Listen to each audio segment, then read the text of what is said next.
আমাদের সামনে যে ঈদুল আজহার আসছে, আমি সংখ্যালঘু মোর্চার তরফ থেকে আমি আপনাদের আমার মুসলমান সমাজের এবং ভাইদের আশ্বস্ত করতে চাই, কোনো রকম গুজব, কোনো রকম যে রটনা, এগুলো বিরোধীরা চক্রান্ত করছে, মানুষকে খেপিয়ে তোলার চক্রান্ত করছে, পশ্চিমবাংলাকে অশান্ত করার চেষ্টা করছে।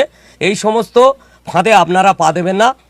নিশ্চিন্তে এবারে ঈদুল আজহারে আমাদের যে কুরবানি প্রথা চালু থাকবে, আপনারা কোনো রকম গুজব বা কিছুতে কান দেবেন না। আপনাদের কাছে আমি আবেদন করব, এই সমস্ত রটনা আমাদের বিজেপি পার্টির তরফ থেকে এখন কোনো রকম বিবৃতি দেওয়া হয়নি, এবং কোনো রকম আমার সরকার কোনো রকম এই রকম আইন আমি মনে করি আনবে না। আজকের যে বলছে বিজেপি পরিবর্তনের লক্ষ্যে, বিজেপি একটা সাংগঠনিক দল এবং একটা দীর্ঘমেয়াদী দল।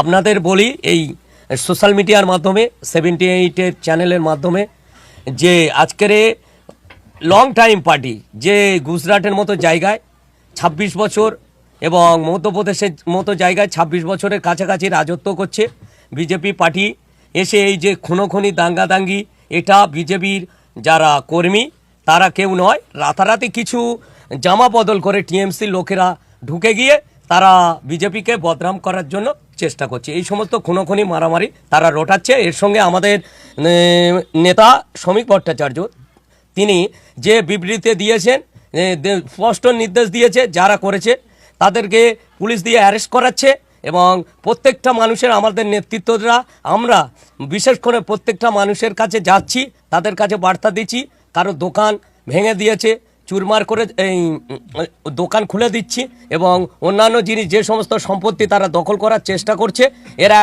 তারা সেগুলো আমরা নিজেরাই গিয়ে সেগুলো ফেরত দিয়ে দিচ্ছি।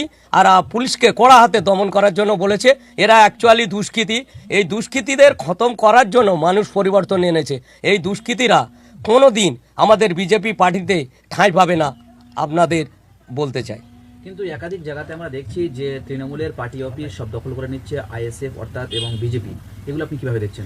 দেখুন, আমাদের স্পষ্ট নীতিতে যে আছে আইএসএফ, এবং কিছু কিছু জায়গায় দেখেছি তৃণমূলের পার্টি অফিস দেখেছে। আমাদের প্রক্রিয়াকরণ শুরু হয়ে গেছে। আমাদের যে মাননীয় প্রেসিডেন্ট সভাপতি শ্রমিক ভট্টাচার্য মহাশয়, তিনি নির্দেশ দিয়েছেন এইভাবে জোর করে কোনো দলের পার্টি অফিস ফ্ল্যাগ লাগিয়ে দখল করা যাবে না, সেই সমস্ত পার্টি অফিস ফেরত দিতে হবে। তিনি আমাদের নেতা, যেহেতু পশ্চিমবঙ্গের প্রদেশের নেতা, তিনি একজন আমাদের অভিভাবক, তার নির্দেশ মেনে সেই প্রক্রিয়াকরণ আপনারা দেখতে পাচ্ছেন বিভিন্ন সোশ্যাল মিডিয়ায় যে প্রক্রিয়াকরণ শুরু হয়ে গেছে চাবি ফেরত দেওয়ার। দাদা, এই যে বাংলার রাজনীতিতে এখন যে বিজেপি যে ক্ষমতায় আসতে চলেছে, এবং যে রাজ্য সরকারের যে একাধিক যে প্রকল্প করেছিল, সেই প্রকল্পগুলো কি থাকবে আদৌ, নাকি না প্রকল্পগুলো পরিবর্তন হবে? এবার আপনারা যে সরকার এসেছেন, আপনারা কি পরিবর্তন করবেন? দেখুন, আমরা এসছি সমাজ ব্যবস্থা, আমরা যে সরকারে এসছি, মানুষ আমরা বিরোধী ছিলাম, বর্তমানে আমরা শাসক। সেই পরিপ্রেক্ষিতে আপনাদের বলতে চাই, আমি একজন সংখ্যালঘু মানুষ হিসাবে সমস্ত প্রকল্প থাকবে। মাননীয় আগের বারে যে চটিচাটা পিসিমণি, তিনি তার কেন্দ্র সরকারের প্রজেক্টগুলো সম্পূর্ণ নাম বদল করেছিল, সেই নামের পরিবর্তন হবে। যে মানুষের টাকা বন্ধ হয়ে যাবে, এটা ঠিক নয়। এটা যে গুজব ছড়াচ্ছে, আতঙ্কিত মহিলারা, বিশেষ করে যুবকরা আতঙ্কিত হওয়ার কোনো কারণ নেই। আমাদের বলে দেওয়া আছে অন্নপূর্ণা ভাণ্ডার 3000 টাকা, এবং যুব সমাজের যে প্রকল্প 3000 টাকা, এবং বার্ধক্য ভাতা ডবল করবে।